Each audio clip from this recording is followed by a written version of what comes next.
你被通缉是因为杀害了吴征一家5口。你知道吴征是谁吗？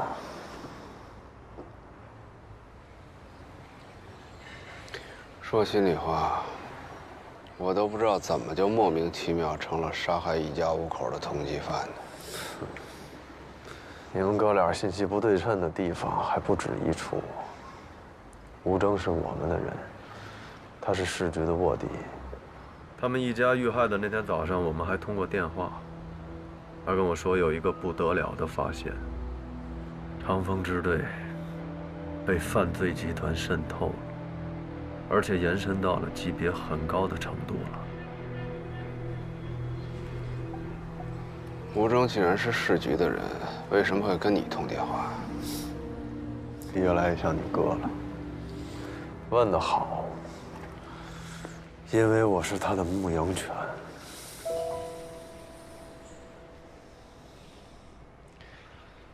就像赵新成之于林佳音，出于行动保密的需要，市局经常会从各分院局抽调人手，参加行动外围的保密工作，或者是联络工作。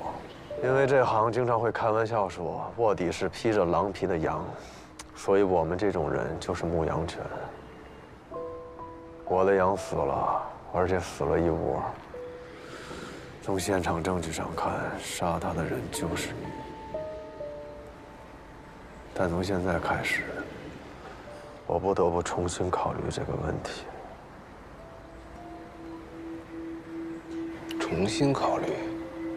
你想怎么样？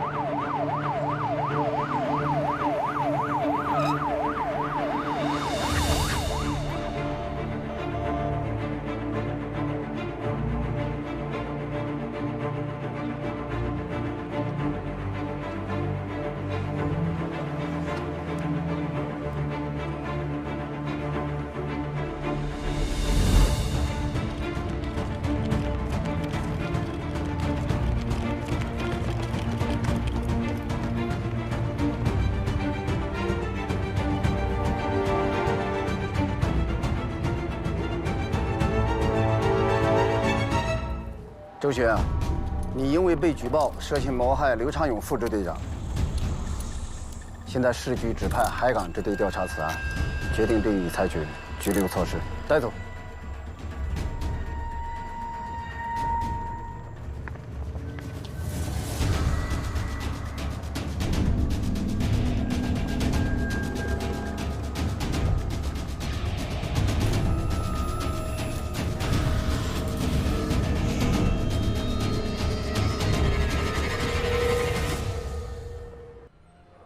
辛苦了，哥几个。小王，哎，国仔，怎么样？什么情况？心脏病、脑溢血还是中风？到底什么症状啊？就是我们看到的时候就已经……哎，我知道了。可是现在，应该我去啊。那小周他……我没想好，这太突然了。你赶紧先回来吧。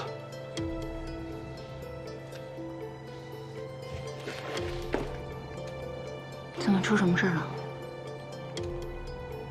1个小时以前，刘长勇在自己的办公室休克，送到医院抢救，但是……你是说刘长勇他？不知道为什么。市局认定周迅有重大作案嫌疑，让海港支队把他给抓了。你是说刘长勇的意外，周巡要负责任？不，市局认为刘长勇死于谋杀，周迅是最大嫌疑人。哎，行了，甭解了，这不是有规定不能解除借据吗？就这么着吧，啊。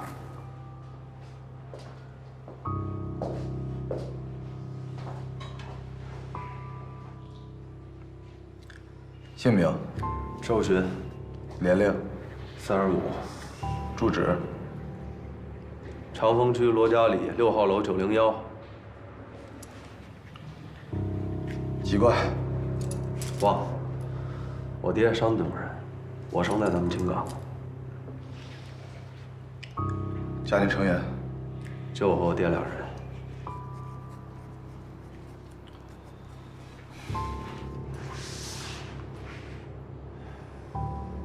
没事儿啊，该怎么问怎么问，你们不要有顾虑，做好你们工作就行了。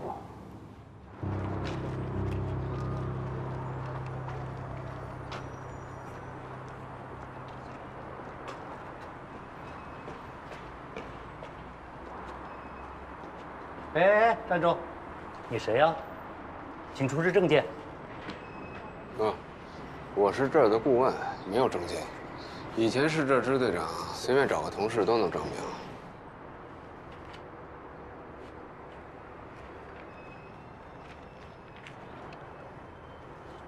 关洪峰是吧？你的顾问身份解除了，现在请你马上离开这里。如果你有什么私人物品要拿走的话，我们会另行通知你时间。现在支队谁负责指挥？这个局里自然会安排，与你无关。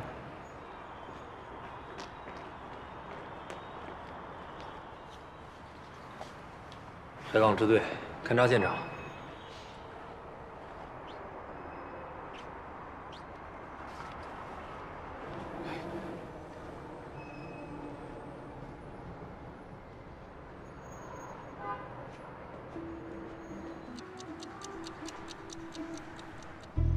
刘队是昨天的夜班代班领导，可能是在办公室批阅文件。值班那天晚上，很多人都去配楼宿舍睡觉去了。办公的人差不多有10来个人左右吧。我刚上厕所回来，周队正在往楼上去，我还跟他打个招呼。我们也是听见他们俩吵起来，才知道周队没有走，也不知道他们是为什么原因吵起来的，但确实吵得很厉害。你有听到他们争吵的内容吗？就一句半句的，也没听太清楚。是什么？你他妈这是找死！大概就这一类的吧，应该都是气话。我拿着报告去找刘队审批，结果一进门就发现他倒在椅子上了。那个时候他就已经昏迷了。往救护车里推的时候，我注意到刘队的指尖有些发青，口鼻中有刺鼻的辛辣味道，牙床和舌尖出现了很多密集的小水泡，属于非常明显的中毒症状。18点37分，总队接到了长风支队的紧急举报，说副支队长刘长勇与原支队长周群在发生冲突后不久中毒昏迷，人已拉去抢救了。毒源锁定为他办公桌上放置的一杯花生奶茶。监控显示，刘长勇与周群发生冲突之后，周群离开，回到了自己的办公室。几分钟后，刘长勇离开，随后周群独自一人又回到了刘长勇的办公室内，并且停留了1到2分钟后离开，步行走出了刑侦大楼。与此同时，刘长勇回到了办公室，几分钟后，他晕倒在自己的椅子上。你看。所以呢，可以确认周群的作案嫌疑了吗？在毒源的杯身上，我们发现了新进的3组指纹，第一组是刘长勇的，第2组是长风支队的刑警周书彤的，还有1组就是周群的。核实得知，刘长勇和这个周书彤是父女关系，这杯花生奶茶就是他买给他的。非此即彼，是不是只要排除了他的女儿，就可以确认是周群？关于指纹的鉴定，市局的同事发现了新的疑点。现在我们查出，周书彤的指纹只在杯身上有，而刘长勇和周群的指纹不仅杯身上有，杯盖上也有。那么换句话说，除非刘长勇给自己下毒，否则打开杯盖做手脚的应该只有周群。卖奶茶的就没有留下指纹吗？白局，我们没有采集到其他的指纹，不过这也说得过去。制售奶茶的食品加工方很有可能是戴着手套作业的。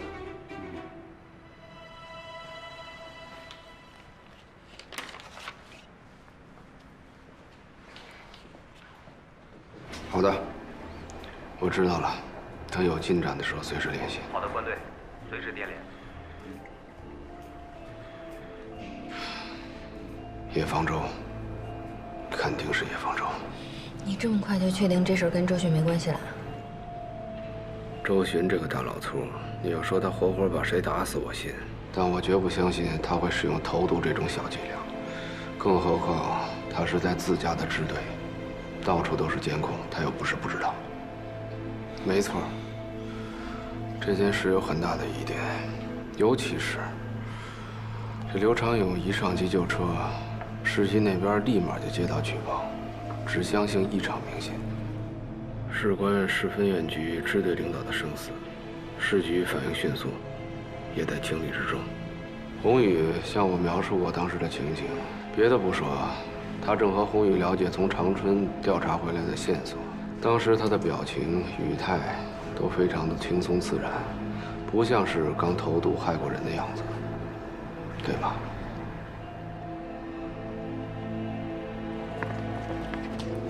刚才说的事儿别跟你哥说。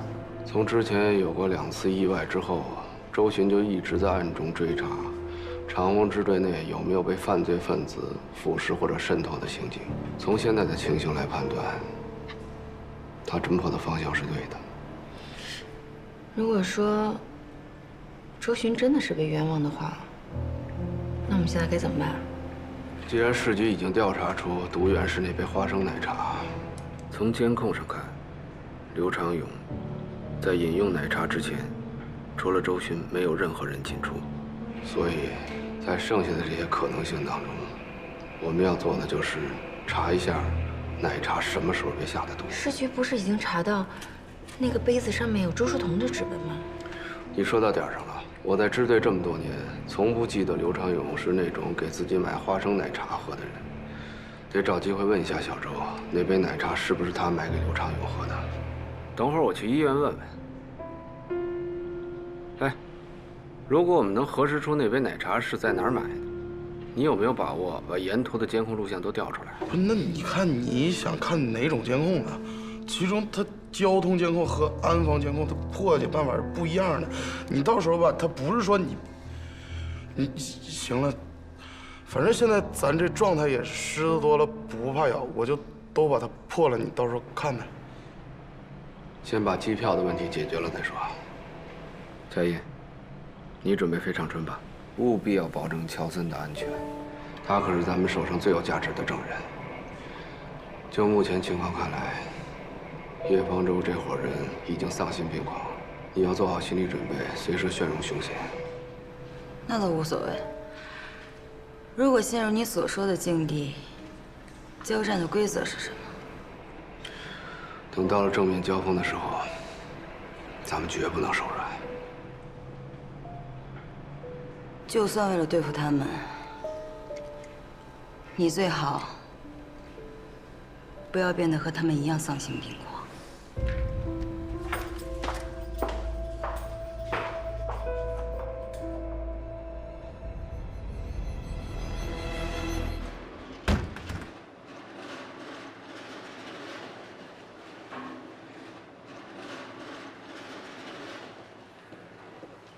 哎，黄队，你们2个先到车里边等我。好。小周他，谁都知道不该在这个时候询问家属啊。不过没办法，市局盯得紧，老白压力也大。我这算是上车下派吧。还好你们没把他给定成嫌疑人啊。按正规处置啊，他是刘长勇的直系亲属，又是买送奶茶的人，所以嫌疑最大。不过也恰恰是如此啊，所以在最一开始就排除了他的嫌疑。一方面是他缺乏杀人动机，另一方面，他的指纹并没有出现在杯盖上。就算刨去这些吧，这孩子一直跟着你，你觉得他像是那种投毒杀害亲爹的人吗？我怎么觉得并不重要，证据才是最关键的。他怎么跟你们说？这孩子倒挺坚强的，脑子也清楚。据他的回忆，他是在支队南侧的85度C 面包房买了2个面包和2杯饮料，2杯饮料当中1杯是咖啡，1杯是花生奶茶，然后就开车回到支队，把面包和奶茶交给了刘长勇，自己回到办公室收拾了一下，就去食堂喝了半碗粥，然后就去佩楼的宿舍休息了。能确定那杯花生奶茶是被投了毒吗？技术队的初步检验结果是生汞混合物，不过和刘长勇中毒是否对症，还得等验尸结果出来。这不，法医正在征询他和刘队家属的意见嘛。那也就是说，这杯花生奶茶从小周拿到手，一直到交给刘长勇，这之间就没易过手是吗？从周书彤送完奶茶到刘长勇中毒昏迷，这中间只有老周2次出现在刘长勇的办公室，所以这个结果对老周可不怎么有利啊。哎，那小周手里那杯咖啡呢？他说他喝完了，然后就扔在那个食堂门口的垃圾桶里边了。你的意思是说，我们应该把那个杯子再找出来验一验？小周那杯咖啡应该是安全的，否则的话，他也早出事了。难道这个凶手就认定刘队一定会喝那杯花生奶茶？或者说，凶手确定小周不会喝那杯花生奶茶。随着联系。好嘞。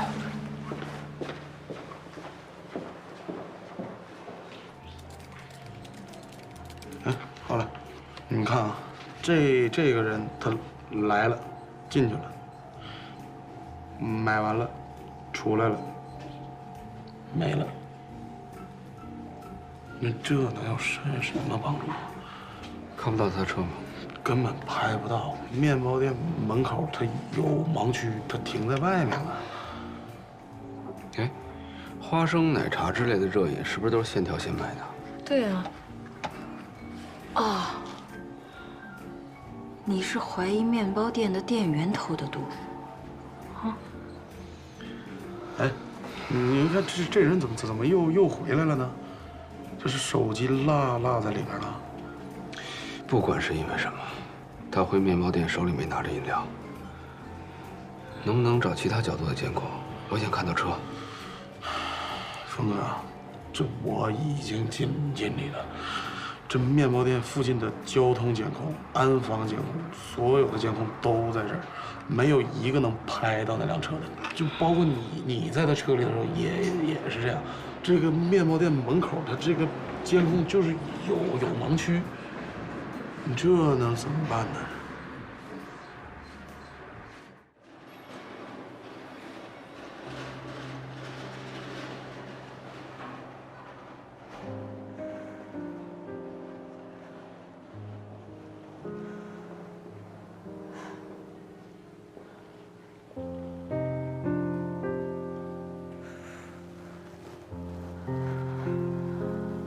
关队长，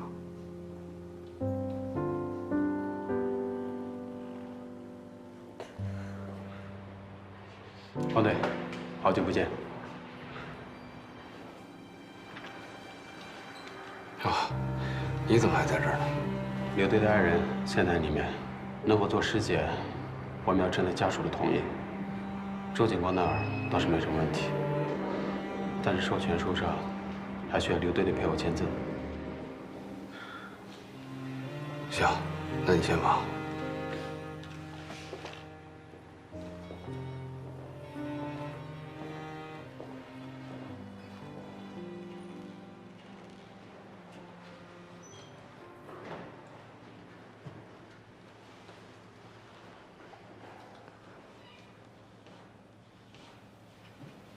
我记得和关老师办过的一个案子里，有一个被害人叫齐卫东。我在法医室的门口见到了他的女儿。和关老师学习的这么长时间以来，我已经知道，人在面临巨大的噩耗时，会经历否定、抵触、悲痛和接受这4个不同的阶段。那个女孩没比我小几岁，现在想想，她似乎不处于任何一个阶段。也可以说，任何阶段的状态都有一点儿。她这么多年来，盼望的就是能和父亲相聚。可结果呢，却盼来一个阴阳两世的结果。而我呢，父亲每天都在身边，而我却从来没有把他当成爸爸看过。怎么办？干什么去啊？执行任务。别人去不行吗？别影响警察办案，你别跟着我，自己能搞定。我这不是都是一直想办法保护你吗？愿意接受任何处罚，不像您刘长勇这副官僚兮兮的嘴脸。你说你这种人能当上副支队长，简直就是我们支队的耻辱。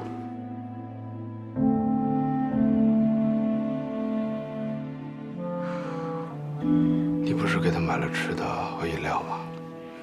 我想你们现在的关系肯定比原来好太多了。对呀，就这么唯一的一次，还给了别人下毒的机会。负责抢救的医生告诉我，是中毒导致器官衰竭。刚才海港支队的人也过来问我去面包店买东西前后的情况，再加上何法医现在也在等着尸检的许可文件，我还是能想明白的。现在还不能确定，何况真有人想故意投毒，总能找到机会。这种情况有很大的偶然性。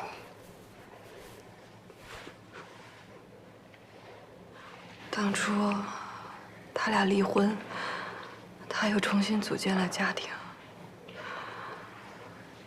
妈妈病重了，没过多久也去世了。叶方舟也被他开除出支队，继而和我分手。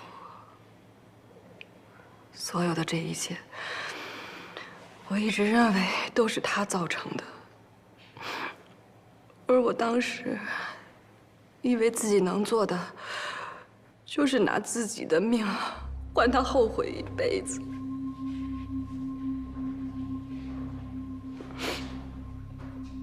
其实，他还是挺牵挂你的。对呀，人长大一点儿，其实就都明白了，这些不过都是简单的因果。在我很小的时候，他俩就不停地争吵。他不愿意继续不幸福的婚姻，所以重新做了选择。我本来就不去探究事情的因果，只在乎自己对结果的感受。你说我是不是很幼稚、很自私？或者说是很蠢？我不知道他是不是一个好警察，但在我看来，也许做警察和做人一样，都有长有短。我也不确定他是不是一个好父亲，但我现在理解他，家家都有本难念的经，而他呢？他是我爸爸。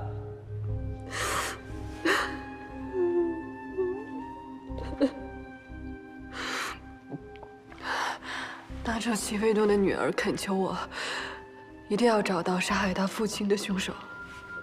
可我不一样，我是一名刑警，我一定要自己把凶手找出来。干嘛？老周，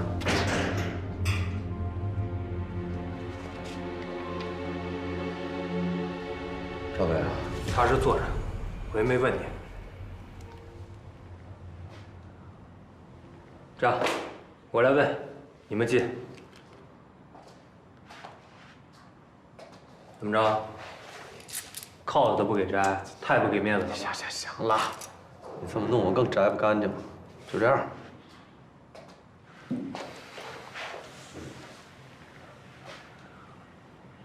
昨天晚上，你都干什么了呀？昨天晚上，昨天晚上老刘出差回来，然后我让他帮我值个夜班，然后头6点我找他说点事儿，然后6点之后我就离开支队了，然后在门口碰见了老关，我和老关随便聊了几句，大概其就是聊了聊，希望他能继续回来当顾问的事儿。对，哎对，然后你们就来了，就把我带走了，我当时都不知道老刘出事儿了。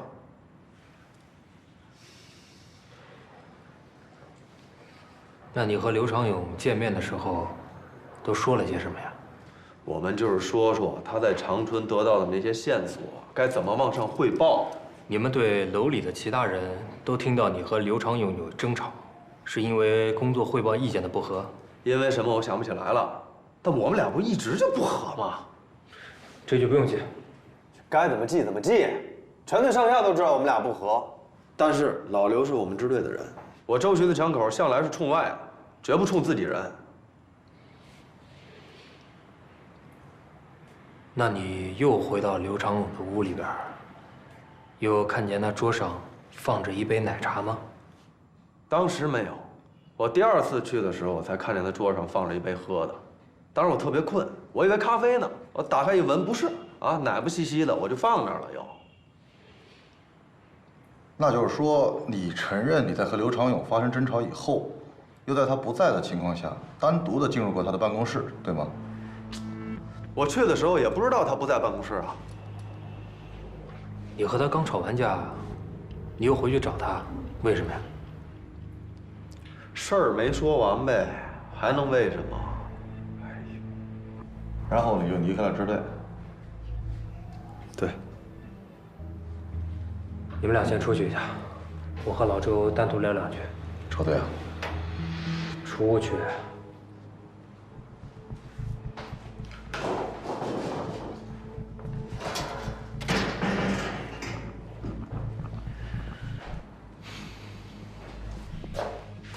这么多年兄弟了，我也就不绕弯子了。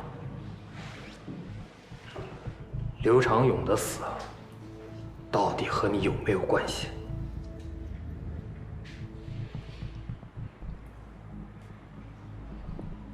有关。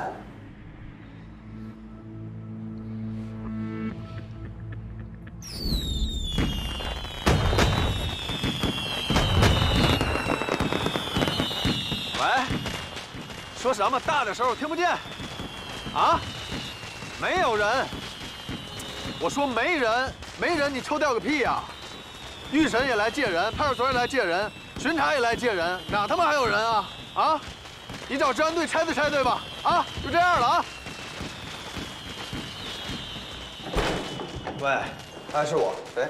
哎，老高是吧？哎，我让人过去了啊，不是什么刑事案件，就是一户人家把羊腿挂门口了。对，羊腿什么人腿啊？我告诉你，咱不说老百姓了，就你们这派出所辨别能力太差。行，好，我知道了。哎，先不说了，我这来电话了啊。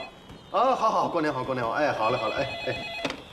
喂，我周巡，啊，不是你跟台子里说，我这没有台子呀，台子都哪儿去了？对，哦，马上到是吧？行，那我下去啊。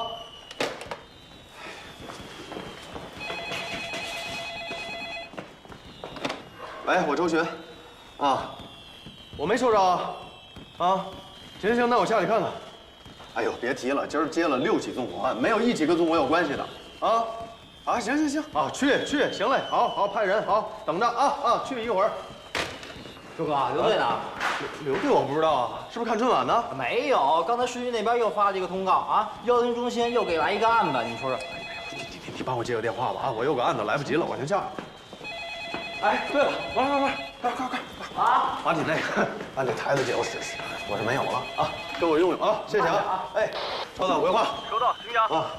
远洋洗浴中心刚接到纵火报案，你们去现场看看，看是哪个缺心眼的把2踢脚崩到人房顶子上了。啊，哥几个辛苦了啊！哎，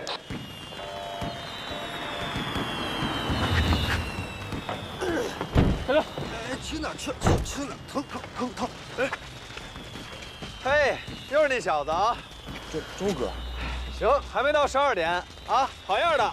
刷了去年记录了，今年都3进宫了。签个交接单。周哥，这是误会，他那手表就放在那儿，我以为没主呢，我就顺手。行了行了，误什么会啊啊！事后你打人失主怎么回事？不是行了得了，哎，哥儿几个辛苦啊啊！把他全家那个暂看吧，行吧？啊，对了，会时有吃有喝，歇会儿暖和暖和再走啊。好，辛苦啊！哎。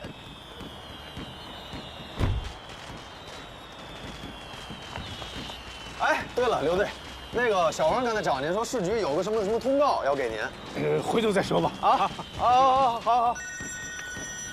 喂，哎呀，你别着急，我还没看见传真了，我就看见现在给不了你啊，这技术队都散出去了，就踏实等我电话吧啊。行了。哎，王，哎哥，谢谢啊。哎，客气。哎，要不你把这给我啊？行，我刚看刘队出去了，一会儿我给他。哎，要是二队在那个台子里说一个灭火案的事儿，你叫我一声。哎，行啊，行啊。哎，光，这是什么？啊，我刚才不是跟您说了吗？那个110中心啊，转过来一个案子，然后说是曙光4号院入室暴力犯罪。秘密报案，这靠谱吗？那谁说的准啊？领导说了算。行吧，那回头我给关队打个电话。啊。哎，对了，一会儿你下来时跟战宽说一声，把刚抓进来那仨人分别关押。我一会儿下去问口供。行啊，放心吧。哎，走了。哎呀，不接电话呢。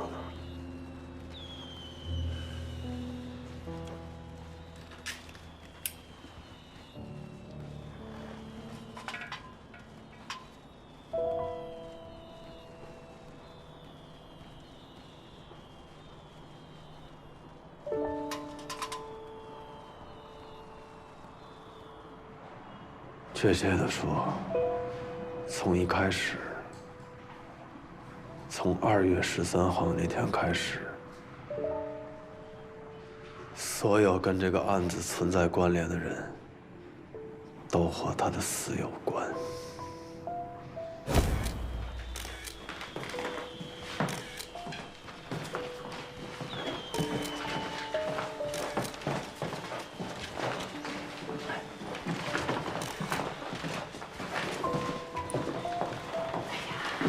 凶器啊，不可能是在这里面的，不用翻了。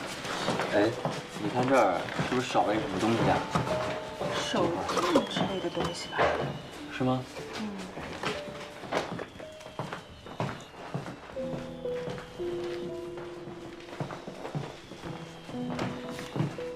还没联系上关队啊？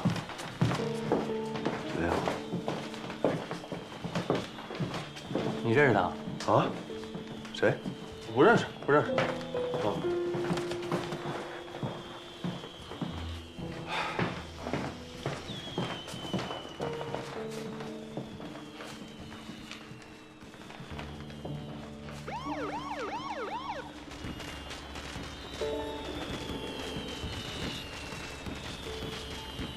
回来了，周哥，周哥。哎，哎，周哥。哎呦，关队，你可回来了！给你打了好几个电话都没人接。鞭炮声太吵了，没听见手机响。哦，你怎么不在现场盯着呀？啊，我这勘察差不多了，我跟老刘吃口饭去。老刘呢？回队了。凶器都没找着，叫勘察的差不多了。凶器找着了？小高在楼道垃圾桶里找着的，上面有血迹和指纹。哎，对了，那个技术队在现场也发现了一块带有毛囊的头发，如果是凶手的 DNA 再加上指纹，那就是铁证。只要能找着人，这孙子想赖都赖不掉。关队，结果比对出来了。谁呀？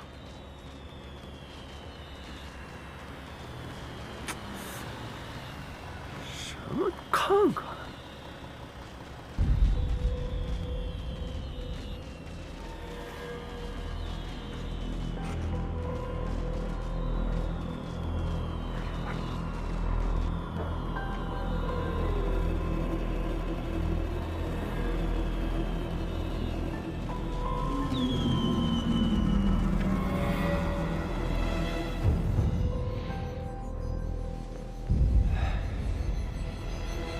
现在这么看，这辆车用的是套牌，根据车牌号分析，这很有可能是一辆09年的海马。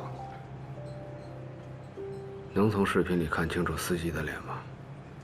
现在这光线和角度实在是太不理想了，看不清。现在基本上能确定，他一直在跟踪我和周树桐。哥，你有没有想过，不管是谁往奶茶里下的毒，他可能想毒死的并不一定是刘长勇。当然，他看到小周买了2杯奶茶，却选择了其中1杯投毒，应该是排除了几种可能性，譬如小周会一下喝掉2杯奶茶，或者他选择花生奶茶喝。他知道周书童无论如何都不会喝花生奶茶。要不你就再来一个花生牛奶。不用了，我吃花生过敏，一吃就长痘痘。遗传吧？啊？那倒不是，我父母都不这样，就我这样。所以说，他了解小周的生活习惯，甚至知道他吃什么不吃什么。从动机上来看，这杯奶茶不是想毒死我，就是想毒死周巡或者刘长勇。为什么呀？因为周书童的办公室里有很多的同事，你去待一段时间就知道了。要买的话，每人买1份，要不就干脆不买。他只多买了1杯奶茶，恐怕是给某个领导。从隶属关系上来推测，关宏峰的可能性最大，而且他也不在意毒死其他人。你说，周书童回去取手机，来回来去也就1分钟啊，凶手是在这个时间下的毒吗？应该是。开警车外出，不锁或忘锁是常事儿，因为开的是警车嘛，总觉得一般人轻易都不敢碰。再加上武器和步话机都随身带着，里边也实在没什么可偷的。姓叶这小子，我真是见缝插针不拉空了。不是，但是现在咱们还不能确定这车里坐的人是谁呀？就这段时间，我们追的线索基本上都跟他有关。首先是王志革在押送途中被劫走，随后袭击支队，而王志革后来袭击支队用的那支枪，是我2年前和500遇袭时丢失的一支警枪。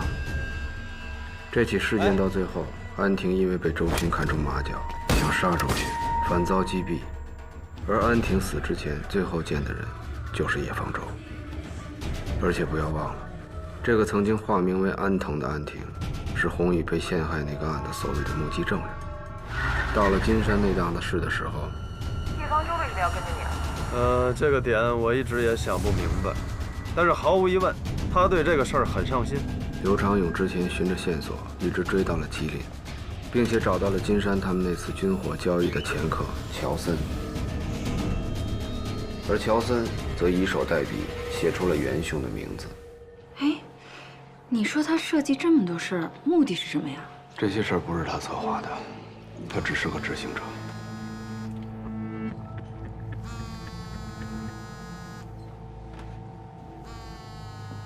咱俩都在的情况下，我就不演戏了，你接吧。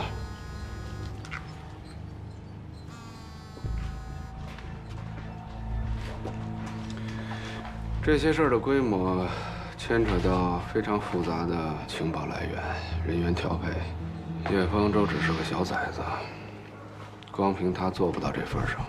不过那个乔森，林佳音的飞机现在已经飞了。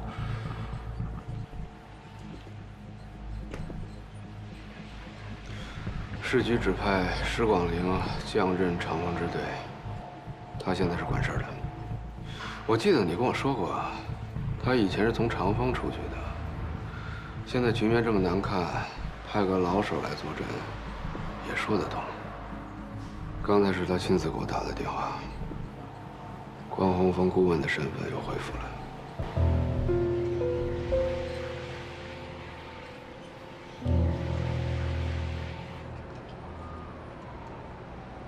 于情于理于规定，你现在都应该暂时的停止工作。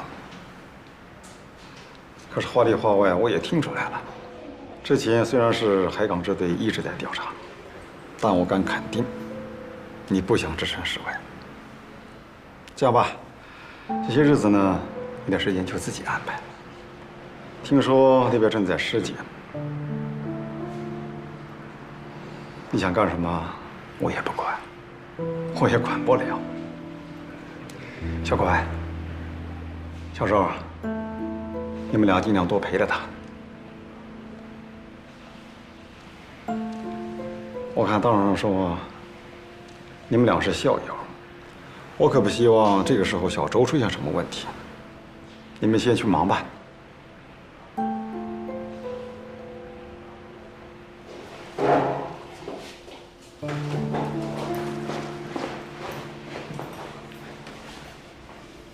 石局长，您特意找我回来，就是为了确保小周不会出什么事儿。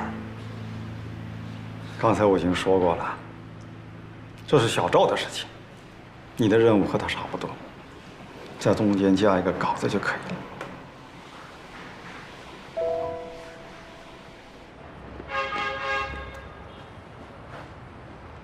小周，哎，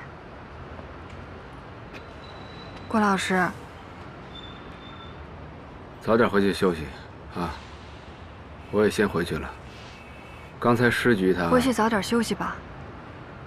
您放心，我就是去海港支队那边问问法医有没有什么结果。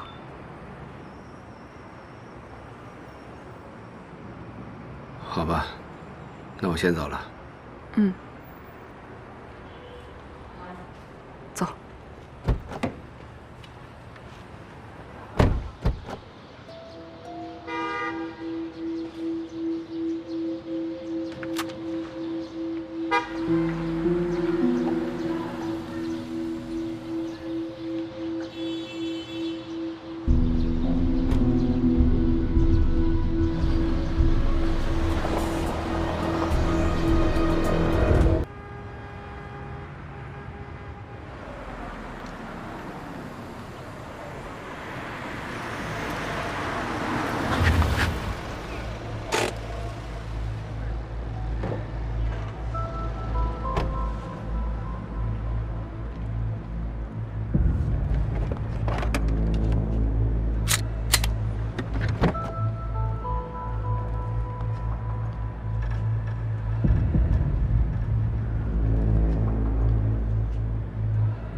你父亲的直接死因是继发性器官衰竭。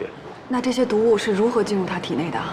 技术队从他办公桌上的那杯饮料中提取到了同样的毒物，2个样本的成分配比完全相同。不出意外的话，就是他喝的那杯饮料被投了毒。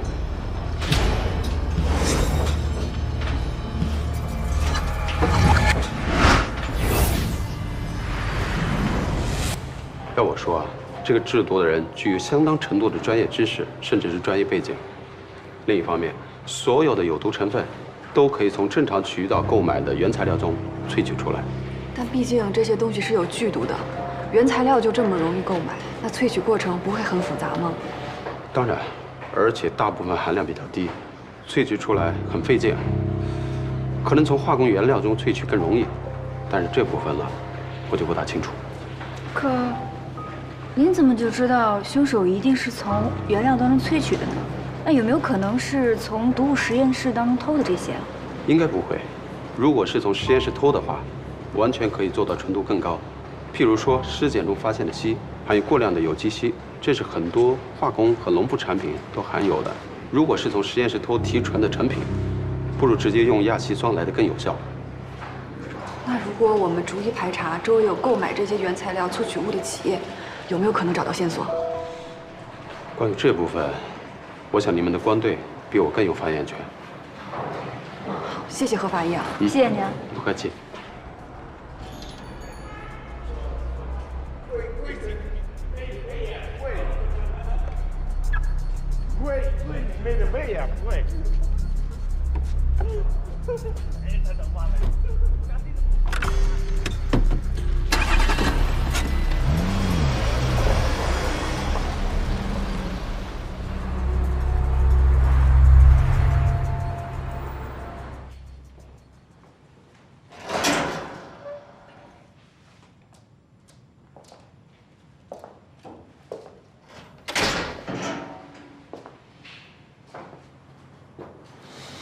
法官，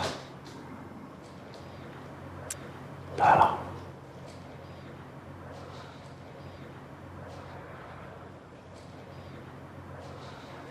领导，咱们这码的什么局啊？也不告诉我一声。叶方舟现在跟只疯狗似的，老刘也牺牲了，他要被拘起来了，咱们长风支队整个已经瘫痪了。几年前，刘长勇在咱们支队内部做了全面的独自调查，虽然提出了叶方舟，但恐怕还是遗留下了腐败分子。叶方舟呢，只是个中间环节，他所涉及的是一个庞大的犯罪组织。据我们所找的情况推断，这个组织等级分明，分工明确，而且利用多种腐化手段，已经渗透进公安系统内部，为他们提供情报和保护伞。现在有证据表明，他们早就有加害支队领导的意图。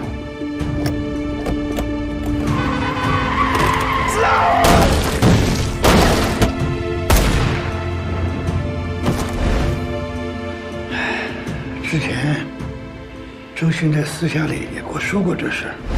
这么大的一盘棋，你自己下得好吗？看我的造化吧！由于牵扯到内部人员，在没有完全摸清他们的情况之前，我们决定了先不要大扯进蛇。可是，没想到，这事风险太大。法官，只有咱们俩是无牵无挂。我希望能把刘长勇和他闺女从这事儿里面撇出去。从这些材料当中，我找到一个共同点，很可能牵扯到……我跟你说了多少次了，让你别碰这事儿。没几天就退休了，你瞎掺和什么？你少给我耍三星子！我刘长勇也是堂堂正正的副支队长，这件事我管定了。行，你管啊！告诉你刘长勇，你他妈这是找死！我回办公室之后，我一想，这光吵架没用啊，干脆我就把顾局的想法直接告诉他算了。我会找他，老刘，但是他不在。老刘，嘿，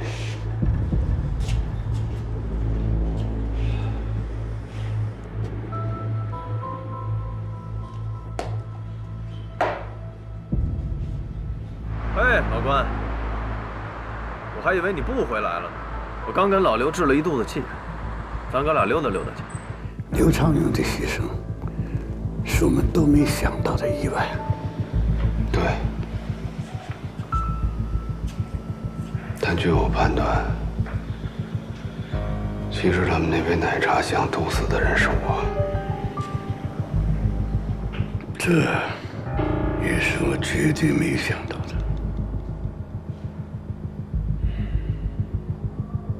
顾局，老赵，我们俩单聊两句，啊。我先走了。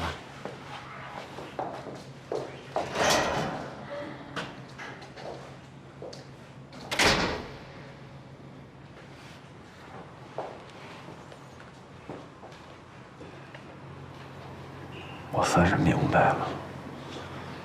人的主观意识真的是很奇妙。自打我识破你们哥俩这把戏之后，谁是谁，其实一眼就能看出来。你既然说过不相信我是被冤枉的，为什么不戳穿我呀？你没和他说什么吧？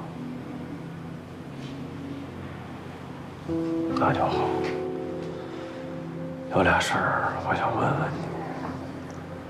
第一，你们哥俩为什么要互换身份到支队来？再是你学的越来越像，他不嫌风险太大吗？你记得有一次跟我哥出任务吗？也就是500牺牲他受伤的那一次，在一个黑暗的集装箱里，他留下了后遗症。不会是说他现在怕黑吧？医学上好像管这个叫什么感光性癫痫的逆反应。原来如此。啊，这第二个问题，从那次他在火车站逃跑，我就觉得他背后有人帮他。那时候你在江州，换句话说，是有人，而且很可能不止一个，在暗中协助着你们。那些人是谁呀？有没有支队的人？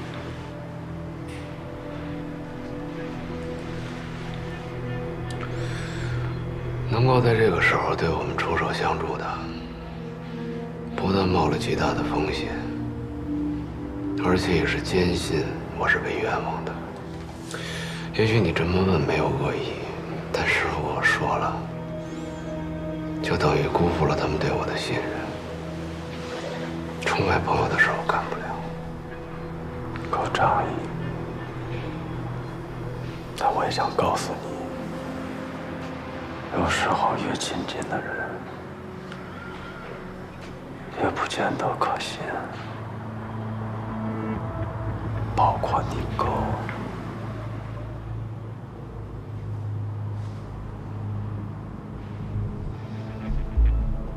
213的物证我让小周调出来了，本来昨儿想给你看的，我知道你一定感兴趣。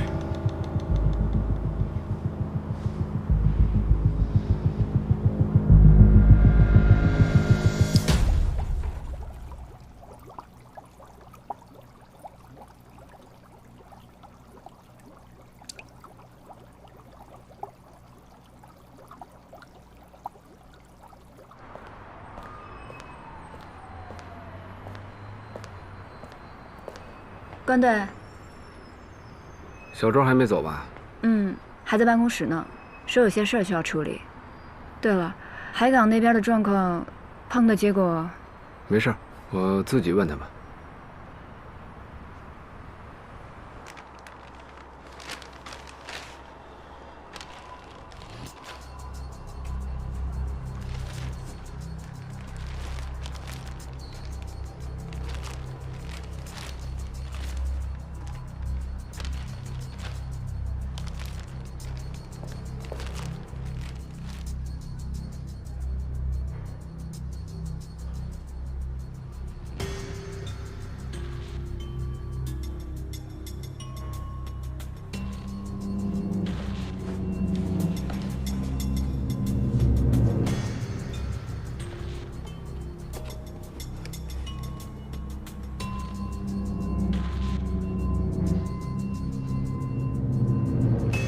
但洛卡尔物质交换定律告诉我们，只要进出犯罪现场，就一定会发生犯罪人与案发现场之间的物质交换。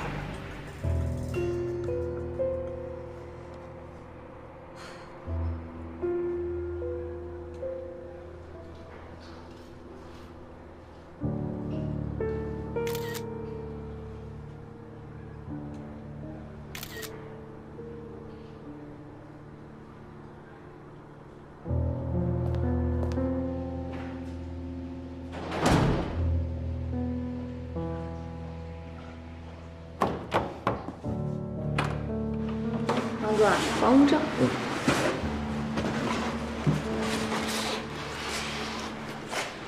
来，坐坐。好嘞。谢谢啊。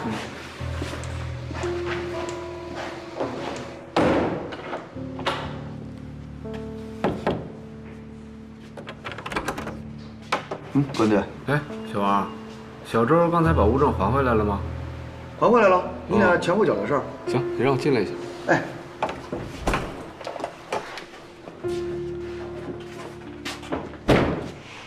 啊，是这样，小周不知道，我们刚才在勘验物证的时候，不小心把桌上的胶水给洒了。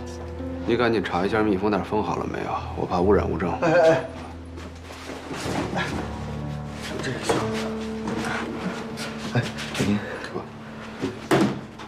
呀，这个小周呀，真是的，看物证的时候怎么能把胶水放边上呢？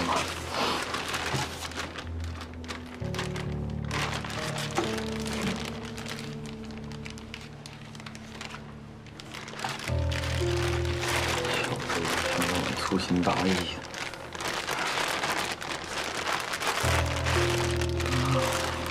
小庄做事也不小心着点儿，天到晚毛手毛脚的，哎。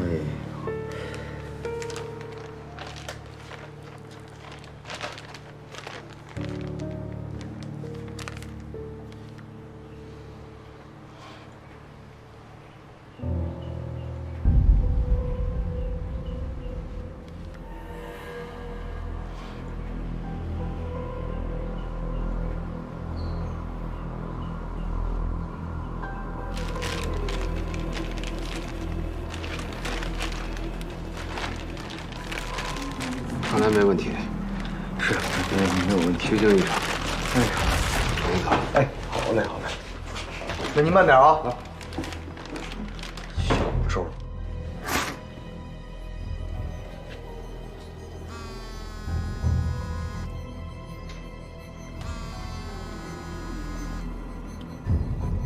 喂，我有事跟你说，天台见。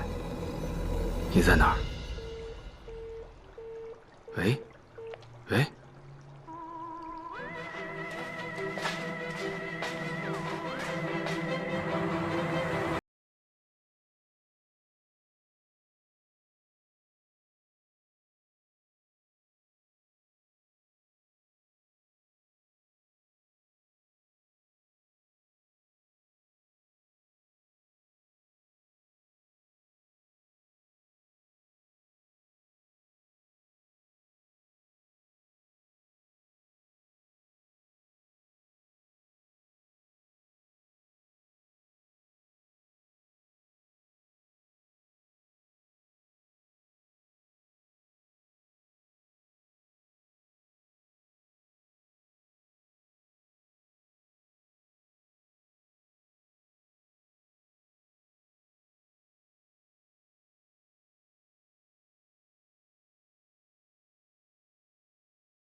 你是刻意在向我隐瞒一些事情。我明白你在说什么。我真的怕我一露个马脚，我就毁了你的一切。我们这走自作聪明就变成自投罗网了。我一天到晚戴个白手套，我还像正常人吗？我毕竟不是你，每一分每一秒我都提心吊胆。你有替我考虑不懂我伤悲，像白天不懂夜的黑，像永恒燃烧的太阳。那是因为你根本就清楚我是冤枉的。像被冤枉这件事，你知道的比任何人，可你一个字都不跟我说。我伤悲，像白天不懂夜的黑，像永恒燃烧的太阳。不懂那月亮的圆缺，你永远不懂我伤悲，像白天不懂夜的黑，那星星为我回应对夜。不懂我伤悲，就好像白天不懂夜。相信我，我真的没事。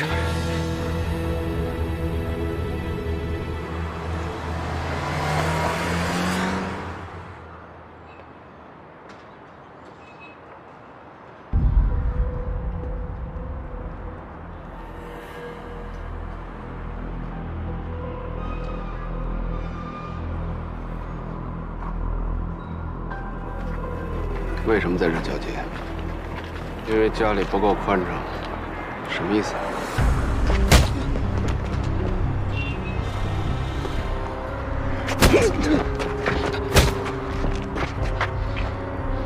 你疯了！灭门惨，物证我已经看过了，里边有根嫌疑人的头发，不是我的。我那会儿头发没那么长。如果里边的 DNA 跟我的相吻合的话，那他妈只有一种结果，那就是你的。你跟我说实话，吴征一家五口是不是你杀的？你为什么陷害我？你说话呀！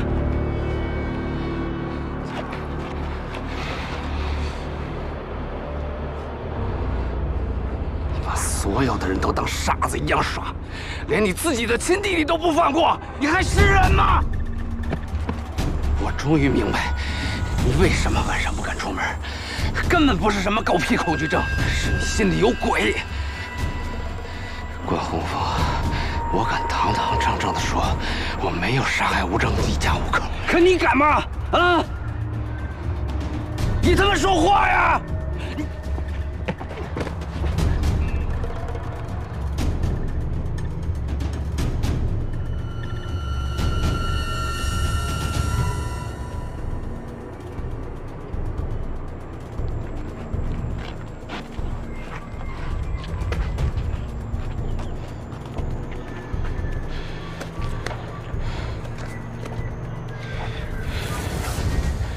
我希望你还是能冷静一下。就算是你刚才猜的是真的，你想怎么样？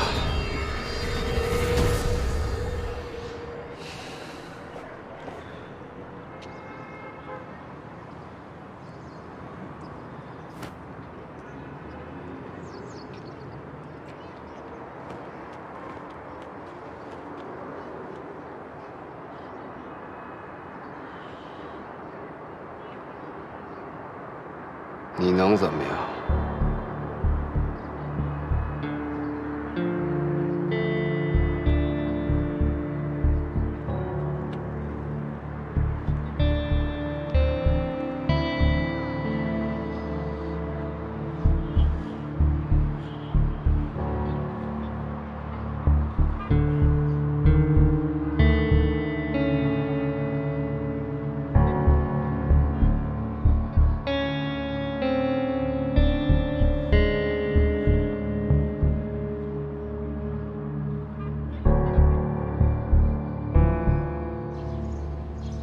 眼下这个状况，大哥还不满意吗？大哥是想收拾烂摊子，没想搞出更多的首尾，你觉得呢？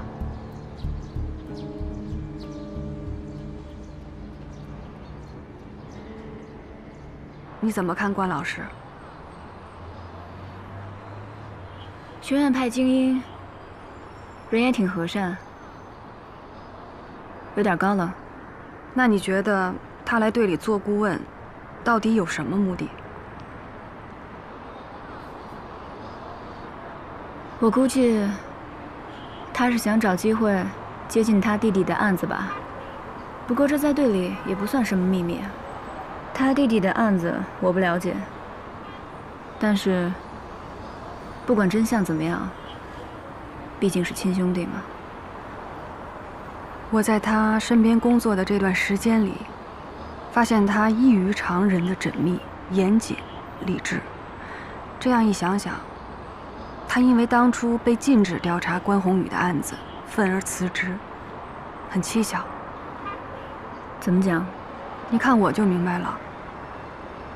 就因为我是队里的现职刑警，再加上周队的嫌疑又大，所以我爸的案子就被移交给海港支队了。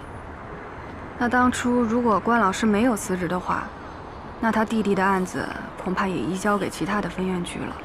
那如果他再想接触这个案子，岂不是就更难了？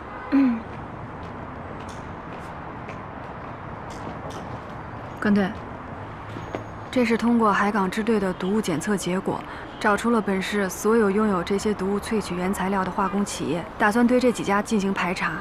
这么多家企业，就排查这几家？我先挑选出了在相同或相似的时间里同时购买这些萃取原材料的企业，再通过萃取原材料的用途和企业的生产范围之间的对比，把排查范围逐渐缩小到了这3家。一起去看看吧。好。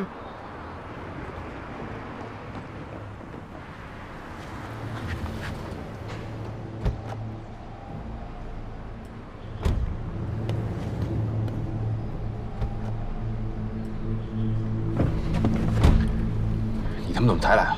现在情况紧急，我也不好脱身。大哥，现在什么意思啊？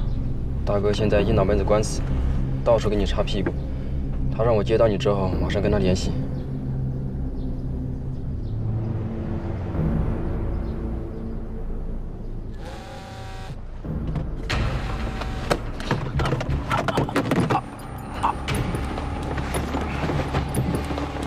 别怪我，兄弟，你要怪就怪大哥不该派你来杀我。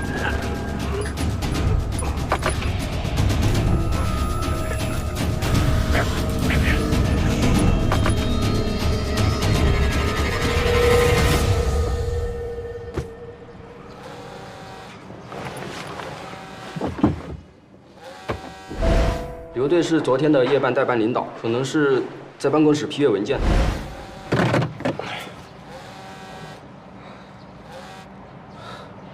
孩子，接上那小子了吗？可别让他跑了。腿长在我身上，现在这事儿，他说了可不算了。行啊，有你的。不过你可想清楚了，你能跑到哪儿去？你跟大哥最好还是祈祷我能安全。 被你们杀和被公安抓，你猜我会选哪一个？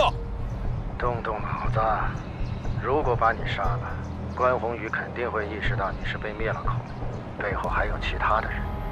留你活着，大家反而更安全。而且你心里最清楚，眼下这个形势，只有大哥有能力送你安全离开，甚至出境。行，只要你们安全送我离开金港，我就能交出关宏宇。这个提议 倒还有趣，不过你最好先收拾掉首尾。什么首尾？化工厂的黄山，还有长春的乔瞎子，这2个人都是可以直接支撑你的。黄山还好说，可是乔森他们，大哥已经派娃娃去解决乔森了，你只要把黄山料理好就行了。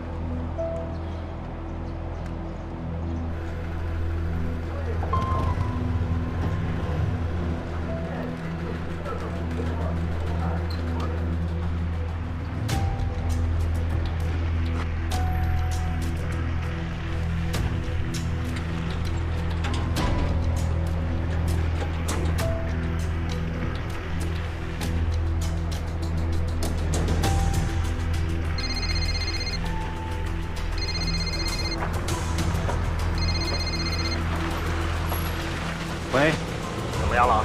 刚找，有点扎手。不用了，马上回来。啊，别急呀，半天时间，我最多就需要半天时间。大哥让你马上回来。啊，这不需要我替那些叶子小子收拾残局吗？不需要了，你回来把他收拾掉就行了。情况。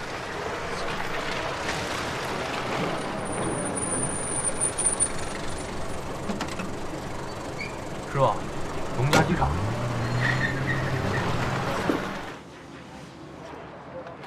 谢谢了，好，再见。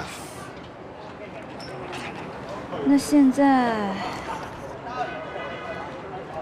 应该就剩这一家了。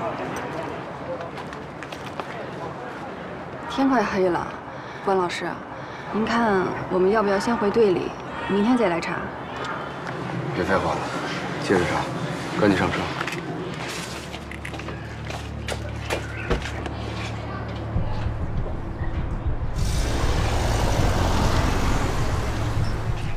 走！我说叶青，你让我干的事我都给你干了，你是什么意思？你这是啊？郝然，我让你走你就走，哪那么多废话？走！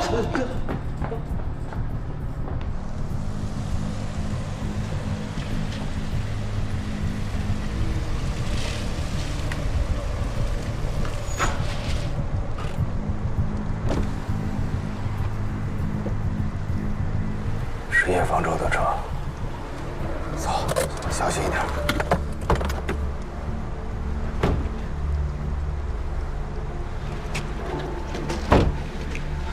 关队，没事吧？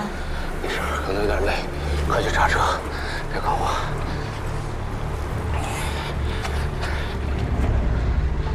跪！嗨，他们姓叶的。 你他妈卸磨杀驴呀你！咱先不说你以前白粉生意赚了多少钱，就说你想害死公安，叫我配毒药，哎，毒药我也给你配了，你也得手了，你他妈现在对我这样，啊？有种的，你这老大过来给咱评评理。黄山，你怎么就没有想过杀驴就是大哥的意思？不可能，不可能，我有手艺，不像你四处惹事儿。你有什么本事你？就算是，一定要先除掉你这个麻烦。没错，我现在是很麻烦，所以我找你来顶包。叶方正，你的罪，谁都替代不了。周书童，你怎么到这儿来了？你们刚才说的话我都听见了，你不要再继续假惺惺的了。我没有想过你爸会喝那杯奶茶。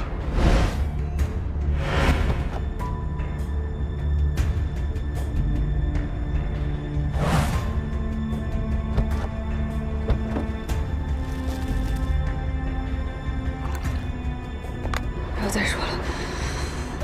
没错，当初是你爸害我离开警队的。但是就算为了你，我也没有想过害他。你以为你害的是其他人，我就会原谅你吗？书童，你听我说。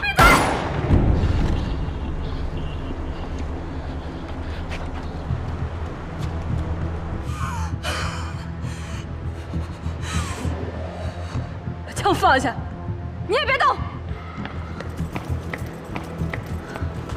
叶方舟，把枪放下。师姐，快去叫增援！你别动！我答应过不伤害你，但是别人我可不管。你敢？你他妈看我敢不敢？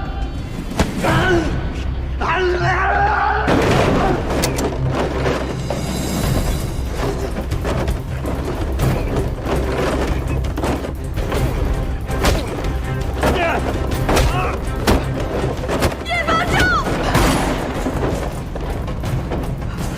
师姐，快去叫增援！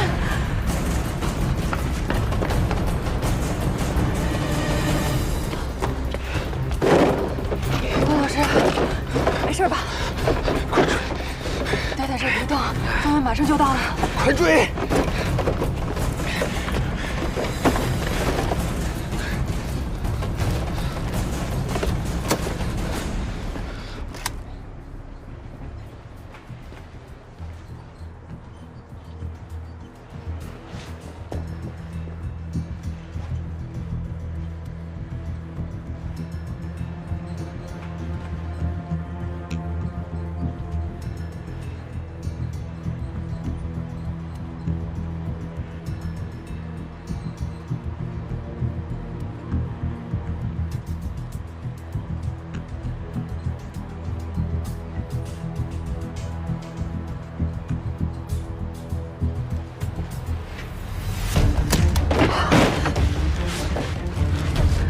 周书童，我对你处处忍让，你为什么非要把我往死里逼？你不好好想想你自己做过的事，你还有脸说这种话？周书童，你为什么就是不明白？这个世界并不是非黑即白的。没错，我他妈是不是好人？但是你以为每个人都会像你一样单纯吗？啊，对了，还有你敬爱的那个关老师，他给你。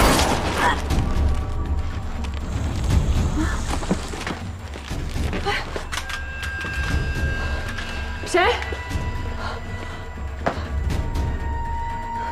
师姐，关老师。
你，我送你一程。你不是警察，你哪头的？都算不上，帮朋友个忙。兄弟，不管你是哪路神仙，高手，放我一把，还我日后知恩图报。可你看，我都来了，你再不让开，你他妈怪我不客气。登城上路这种事，